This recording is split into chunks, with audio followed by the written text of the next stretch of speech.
Mobile किसका रे आपण भावनिक झाला अरे मोबाईल आहे मेरे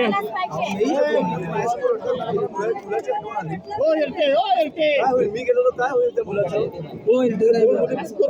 डीपी हात येत माणूस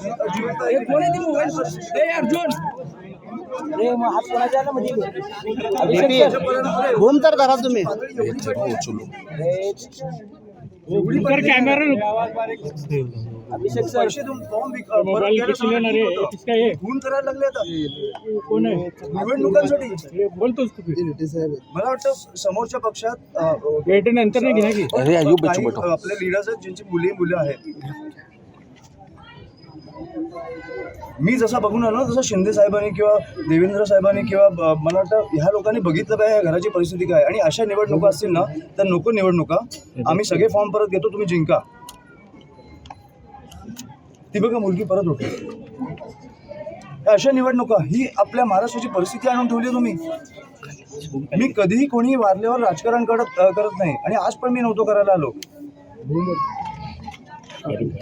पण तुम्हाला कधीतरी कळणार आहे की नाही की तुमचं राज्य कुठे नेऊन ठेवलं तुम्ही. मला वाटतं आपल्या सगळ्यातला एक माणूस जागा झाला पाहिजे आणि ह्या गोष्टींचा विचार केला पाहिजे.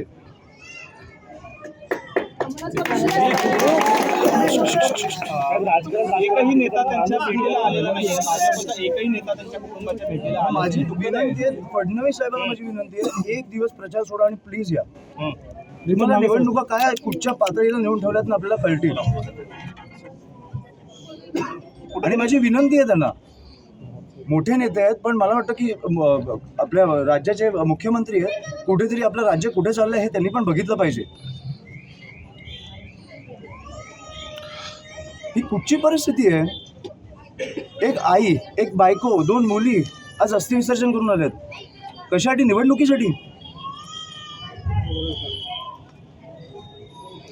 ह्याची उत्तरं मला मिळालीच पाहिजे आणि बाळासाहेबांना न्याय हा मिळालाच पाहिजे. मृत बाळासाहेबांवरती देखील गुन्हा दाखल झालेला आहे आणि त्यांच्या कुटुंबियावर क्रॉस कंप्लेंट मी मला वाटतं फडणवीस साहेबांना जाऊन भेटणार आहे. मला इकडे CP कोणाशी बोलायची गरज नाही आहे.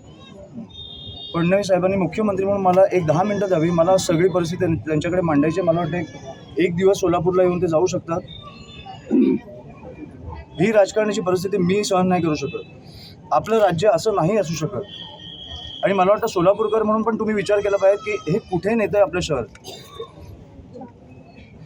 बाकी सगळं ठीक आहे, 70 ठिकाणी तुम्ही जिंकला, बिनविरोध जिंका, मजा करा. पुढे 5 वर्ष 10 वर्ष रस्त्यांची वाट लावा, सगळं करा. खून नाही झाले पाहिजे. तुम्ही खुनापर्यंत पोचताय आता. मला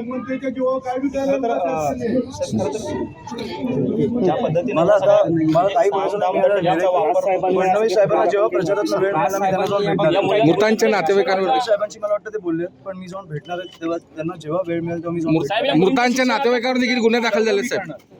सगळं मी करतो. त्यांची काळजी नका करू आणि मला आर्थिक गोष्टी इकडे बोलायच्या नाही आहेत. बाकी मी तुमच्याकडे साहेब मृतांच्या नातेवाईकांवर देखील गुन्हे दाखल झाले आहेत. मी सगळं बघतो.